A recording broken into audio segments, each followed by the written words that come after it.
Good morning. It's Tuesday, September 1st. The bell ringer today does involve you to have two screens kind of at the same time, so you can see your bell ringer and then type on your ELA journal. It is not copy and pasteable because it's a picture. So my suggestion to you is to put the screens side by side. I'm going to show you how to do that with screen share. If you will bear with me.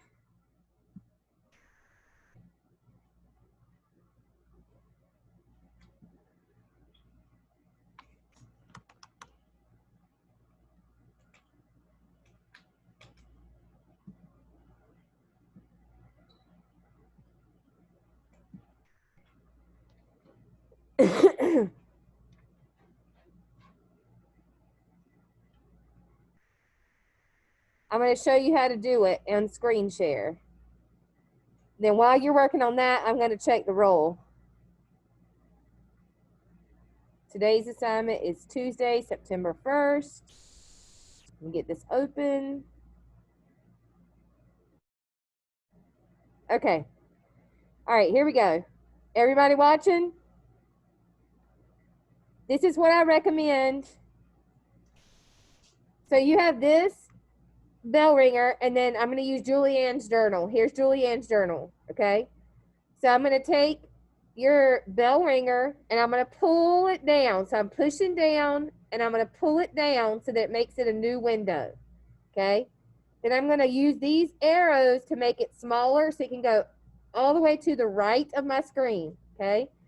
Then I'm going to scroll down to today's, okay? This is what we're doing today. Capitalizing these sentences where we need capital words. So now I need to go back and find the journal. So I go here and I click. In your mine is a Mac, so it looks a little bit different, but you're minimizing and maximizing it upper right hand corner about right here. And then you're just going to make it so you can drag it over. If it's not letting you drag it over, that means it's maximized, and you need to push that center button that looks like that in the upper right hand corner. So then you're going to drag that over, make that half size, and then just pick up this whole big old thing and scoot it over. See how now I can see both things? I can see my bell ringer and I can see my journal. And then you can come in here, get ready to do your date, and then correct the capitalization. So you're going to retype that, each one of those 10 sentences with the correct capitalization. Does everybody understand what we're doing? And I explained to you now how to get two screens so that it's easier to do. All right, I'm going to call the roll while you're working on that. Cassie? Here. Allie? Savannah's not here. Kamaya? Gavin? He's here. Dyson? I don't see Dyson. Jerry? Amina? Lily? Damaris? Ruben? Maylin? Here. Tyrus? Here. Good morning. How do we change his name from mine? Can you click on where it says your name? Mm-hmm. And double click and make it, and does that work? No, it's not. Because I even signed him out of mine and tried to sign in his, and it keeps coming up as me, but that's his profile pic. TY, I think I can fix it. Hold on. Okay. There you go. Did that work? Yep. Done. Jalea's here. Destiny. Blake. Francis. Alexia. Julie. Tanaya. Jordan. Here. And Demetrius. Okay, does everybody see how to do that bell ringer with two screens to make it a little bit easier to start putting it side by side?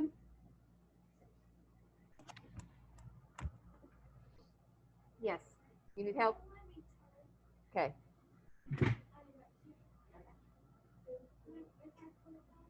You can't type in there. You cannot type in the bell ringer, guys. That's why you have to open up your journal.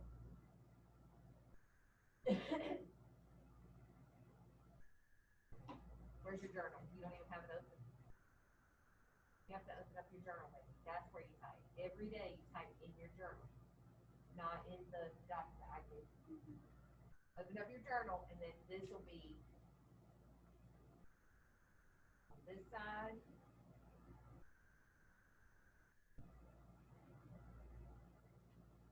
This will be on this. So the 9-1's already here. Here, go down to David 8. Lunch with what needs to be capitalized? Days. So you fix it over here. Amy and I, capital I, are going to the. You understand?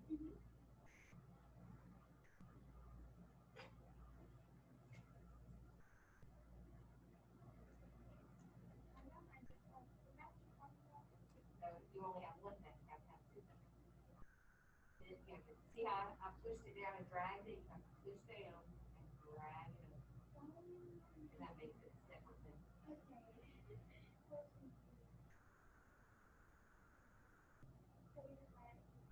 Wherever the capital letters need to be. You done? Awesome. You're a rock star.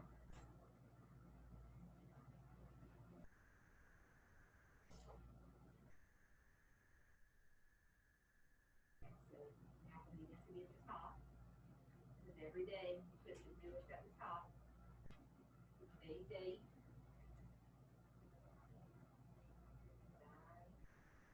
9/20, and the start time. David ate lunch with what needs to be capital here. Watch two fingers. Amy and I, capital I, are going to the. Got it? You got it, Ruben? Show me this.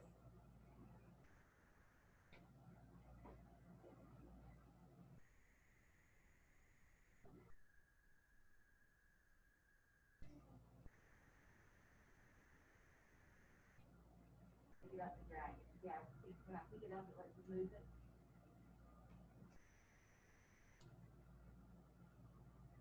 This will go over to the right. There's the whole thing. This goes over here.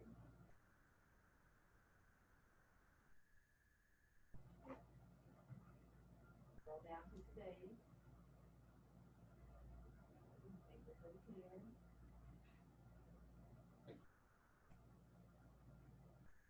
David. Okay, lunch with Amy and what needs to be capitalized.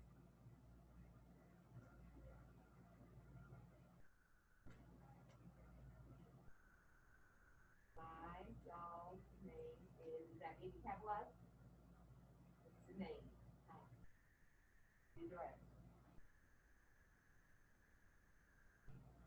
All right, everybody good? I got a couple more people to help in here.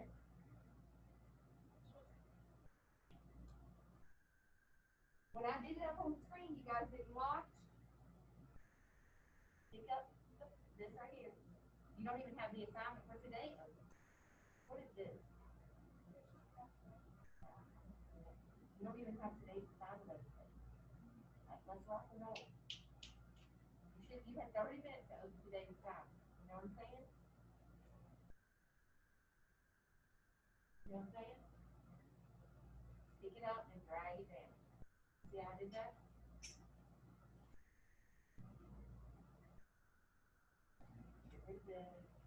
Push this button in the middle.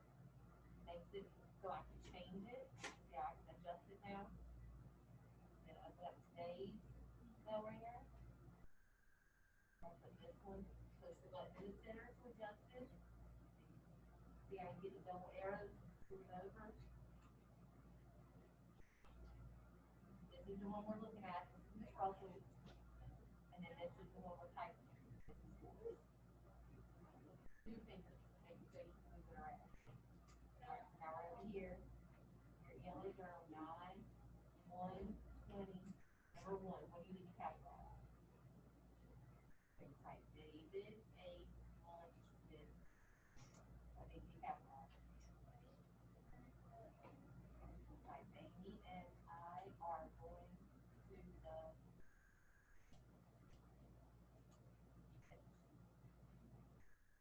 Got it, Lily? You got it? You already finished. Awesome. You're right.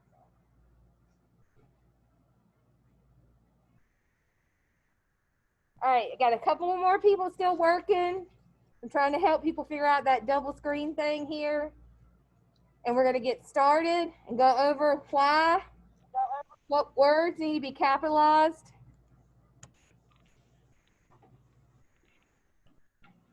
In these 10 sentences. You cannot copy and paste the 10 sentences because it's a picture. I need help on getting the 3 screens. 2 screens. You only need 2 screens. You have to push that middle button, Gavin. Gavin, if you'll just follow along with us and do the bell ringer, and then once I post this recording, go back and watch the step-by-step directions that I did already as many times as you need to, okay? Okay. All right. We're going to go ahead and go over this. I need everybody looking up here. We're going to go over these sentences about what needs to be capitalized. Number 1, David ate lunch with me. What needs to be capitalized? Julie. The D in David. Amy and I are going to the movies. What needs to be capitalized, Kamaya? Amy, it already is. I, good. My dog's name is Comet. Allie, what needs to be capitalized? Huh? Comet needs to be capitalized. That's the dog's name. Jordan, Samantha does gymnastics with Jack. What needs to be capitalized, Jordan? Samantha and Jack. Perfect. Thank you. We are going to Hawaii for vacation. What do I need to capitalize, Ruben? The H in Hawaii. Good.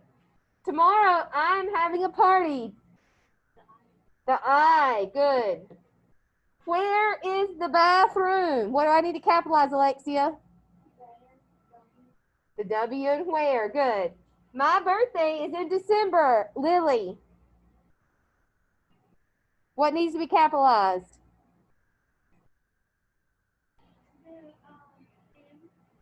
The M in my. What else?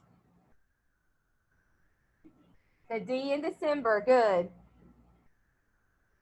Brian and Justin are brothers. What do I need to capitalize? Allie? Brian. And anything else? None. We're going to New York in June. Kamaya. New York, June. Good. Any questions about when to capitalize words? Those 10 sentences need to be at the top of your journal with today's date. If you are not finished with that, please pause, and you can do that on your own time at the end of the period. The second thing on our agenda for today is a video to introduce text evidence, which is our new skill that we're starting today. The text evidence video is on YouTube, so I'm not going to play it like I did last week and play and record on Zoom, because that's you guys watching the video. Hopefully you guys can watch the video. The kids here at school were able to click on it and see that video, so I'm going to assume that you guys can watch that video. If you cannot access that video and you have tried multiple devices, that's 3 devices. If you have 3 in your home, try at least 3. But since the kids here at school are able to get to it, I'm going to assume that you guys at home can get to it as well. And we're not going to Zoom and watch a video where you're watching the screen in the classroom. It's your job to watch it independently. We are going to read chapter 5 of Bud Not Buddy together right now, and then I'm going to let you go to watch that video independently and do your exit ticket. Turn to chapter 5 in Bud Not Buddy. If your bell ringer is not done, you need to pause so you can listen and follow along with what we're doing now. Same thing goes for kids in here. If you're not done with your bell ringer, you need to pause. You'll have to do it at the end of class. Chapter 5 of Bud Not Buddy, which is page 36. Text evidence is our new skill we're starting today. Today you're watching the video that's done by the guy at Shikad. I think you'll like it. Remember, he's Groovy Man. And then I will start with the anchor chart on text evidence in class tomorrow. We are done with context clues. If you did not take the context clue all in learning CFA, you need to get that done as soon as possible.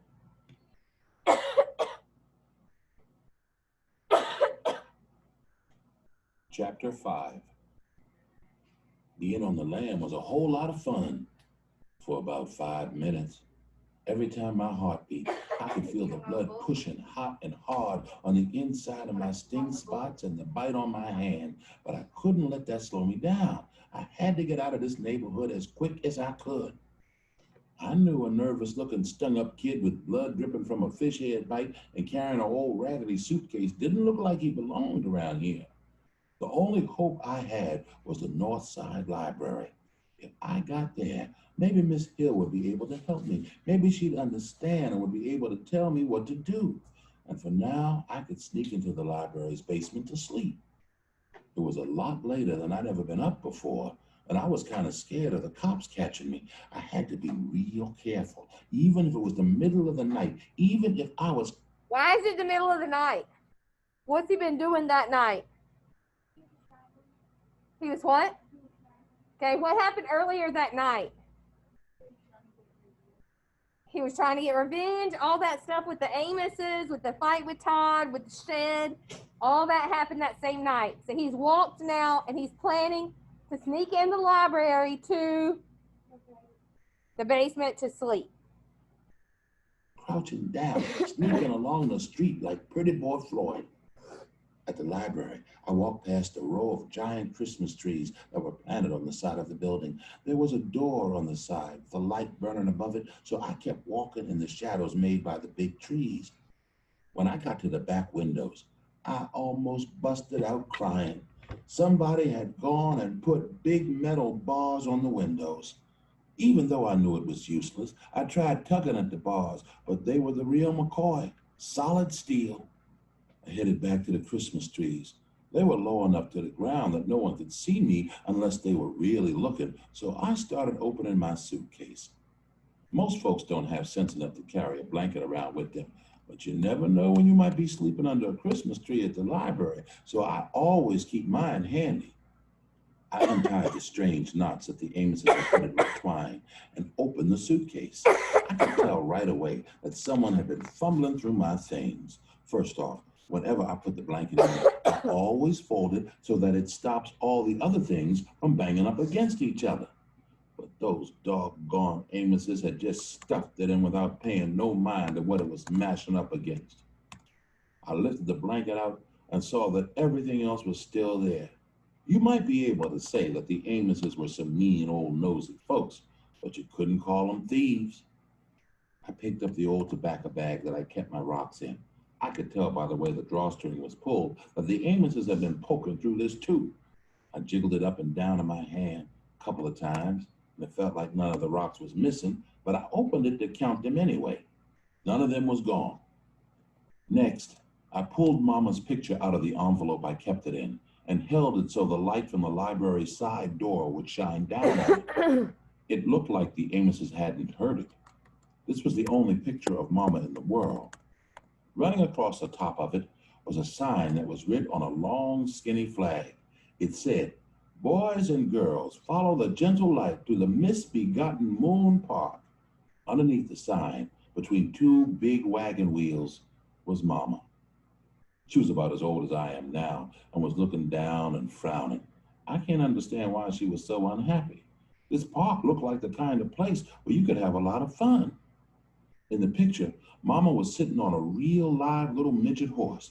It looked tired and dragged out like those big workhorses do, but it had a teeny tiny body with a big sag where most horses have a straight back. Mama was sitting right in the middle of the horse's back, riding him side saddle. Except there wasn't any saddle, so I guess you have to say she was riding him side sag.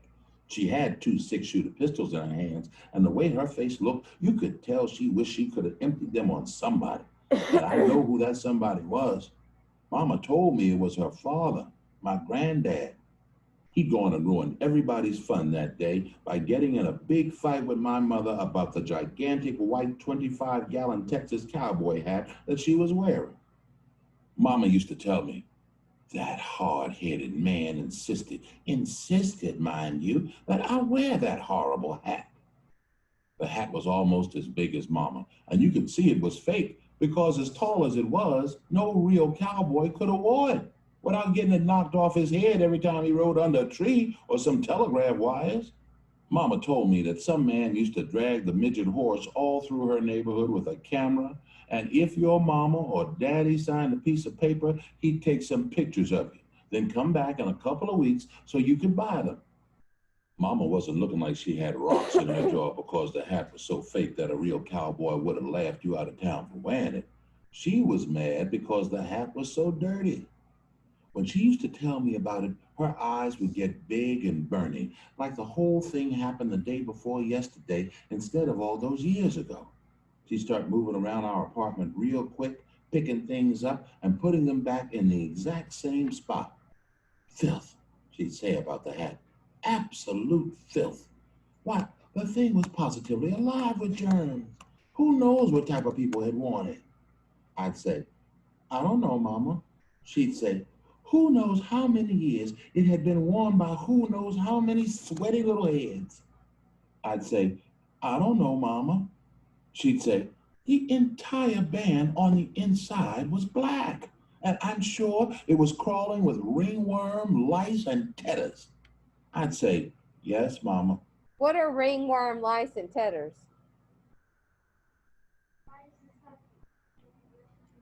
We make it itchy, right? So ringworm are those little round, like raised up, itchy things that you sometimes get from like animals or being around somebody who has one, and it makes it itch really bad. Also, lice are like the little bugs that you get in your hair, and it makes it itch really bad.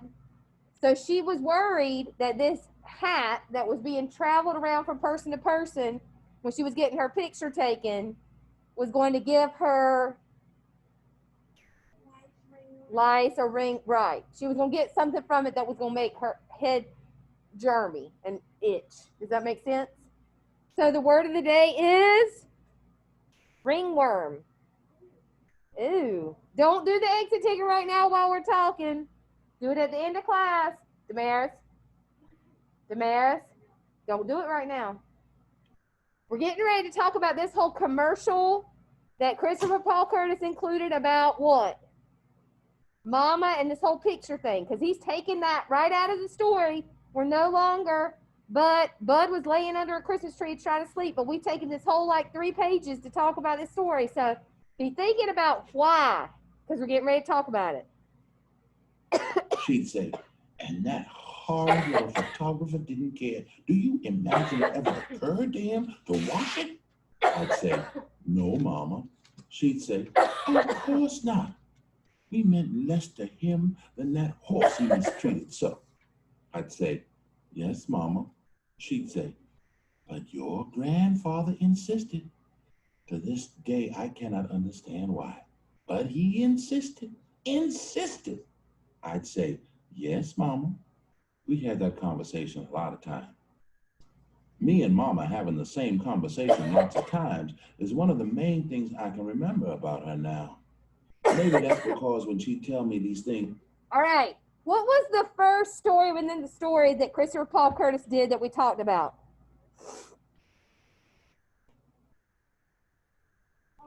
was about what? Were you raising your hand? Bugs. Somebody say it. What about? It's about the story of bugs. Okay, that was the second one. You're Oh. you're exactly right, but that was the second one. What was the first one? The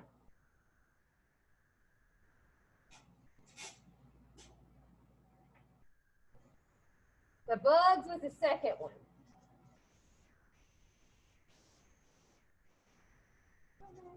Was it about the man in the picture? No. Yes. It was about the teeth. Yes, Lily got it. It was about the teeth. It was about being sick. And your teeth start falling out. Okay? Now we said that story about your teeth falling out, what was the purpose? To make you what? Be able to what? What? Connect to the story, because having teeth fall out is something that everybody that's reading this story has gone through. So it makes the reader connect. Okay? Then we did this thing about bugs with having a cockroach in his ear. What was the purpose of that?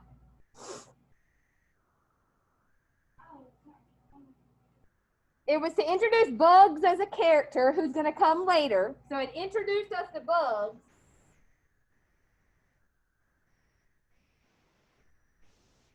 But what else? It made us what? Yeah, Laugh. it was a little bit of humor.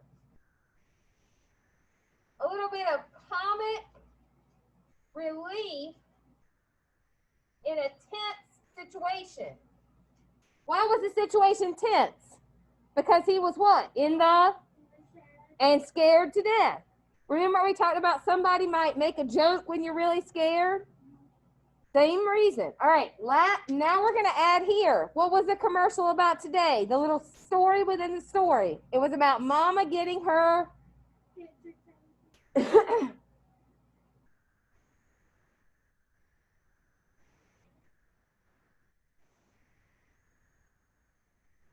So it was the background behind that story of Mama's picture.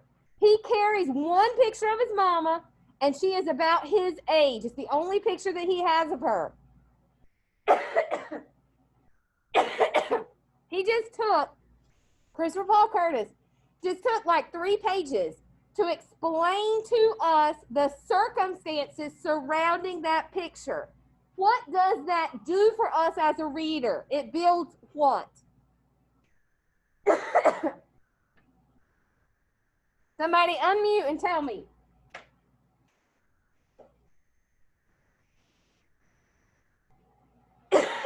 It builds our knowledge of what? Of who?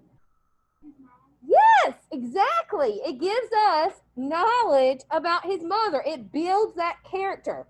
Based on that whole story with the picture, you learn a lot about whose personality? His mom's. That's right. It builds the mom's personality. You find out that she didn't like germs. You find out that she thought her dad was unfair sometimes. This is all giving you evidence to build that character of Mama. Got it? All right. She used to squeeze my arms and look right hard in my face to make sure I was listening. But maybe I remember them because those arm squeezing, face looking times were the only times that things slowed down a little bit when Mama was around. Everything moved very, very fast when Mama was near. She was like a tornado, never resting, always looking around. Still building that personality. The only time We're stuff still didn't go getting that around when she knowledge was about near Mama as was a when she'd character. squeeze my arms and tell me things over and over and over and over. She had 4 favorite things to tell me. One of them was about the picture, and another one was about my name. She'd say, Bud is your name, and don't you ever let anyone call you anything outside of that either. She'd tell me, especially, don't you ever let anyone call you buddy. I may have some problems, but being stupid isn't one of them. I would have added that DY onto the end of your name if I intended for it to be there. I knew what I was doing. Buddy is a dog's name or a name that someone's going to use on you if they're being false friendly. Your name is Bud, period. I'd say, okay, mama. And she'd say every single time, and do you know what a bud is? I always answered, yes, mama. But it was like she didn't hear me. She'd tell me anyway, a bud is a flower to be, a flower in waiting, waiting for just the right warmth and care to open up. It's a little fist of love waiting to unfold and be seen by the world. And that's you. I'd say, yes, mama. I know she didn't mean anything by naming me after a flower, but it's sure not something I'd tell anybody about. Another thing she'd tell me was, don't you worry, Bud. As soon as you get to be a young man, I have a lot of things I'll explain to you. That didn't make me calm at all. That was Bud Caldwell's rules and things to have a funner life and make a better life out of yourself. Did we find out now why Bud is so particular about his name? Why? Because his mom was. His mom instilled in him this importance of being Bud, a flower, a blossom, not a dog's name. She was very negative about it, which made him then in turn negative about it. Number 83. Rules and things, number 83. If adults tell you not to worry and you weren't worried before, you better hurry up and start, because you're already running late. She'd tell me, these things I'm going to explain to you later will be a great help for you.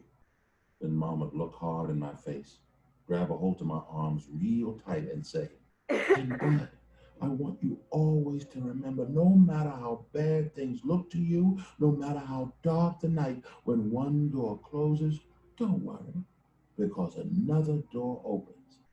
I'd say, what? It opens all by itself? She'd say, yeah, it seems to. That was it. Another door opens. That was the thing that was supposed to have helped me. I should have known then that I was in for a lot of trouble. A figurative door or a literal door?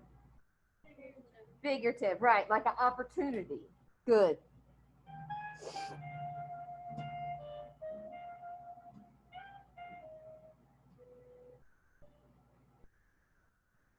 It's funny how now that I'm 10 years old and just about a man, I can see how Mama was so wrong. She was wrong because she probably should have told me the things she thought I was too young to hear, because now that she's gone, I'll never know what they were. Even if I was too young back then, I could have rememorized them and used them when I did need help, like right now. She was also wrong when she thought I'd understand that nonsense about doors closing and opening all by themselves. Back then, it really scared me because I couldn't see what one door closing had to do with another one opening unless there was a ghost involved. All her talk made me start jamming the chair up against my closet door at night. But now that I'm almost grown, I see Mama wasn't talking about doors opening to let ghosts into your bedroom. She meant doors like the door at the home closing, leading to the door at the Amos's opening, and the door in the shed opening, leading to me sleeping under a tree getting ready to open the next door. I checked out the other things in my suitcase, and they seemed okay. I felt a lot better. Right now, I was too tired to think anymore, so I closed my suitcase, put the proper knots back in the twine, crawled under the Christmas tree, and wrapped myself in the blanket. I'd have to wake up real early if I wanted to get to the mission in time for breakfast. If you were 1 minute late, they wouldn't let you in for food. Okay, we're going to stop there for today. We'll read chapter 6 tomorrow. Guys, your assignment is to watch the YouTube video that's linked on today's Canvas. Don't forget to fill out the exit ticket for today, and I will see you tomorrow. Bye.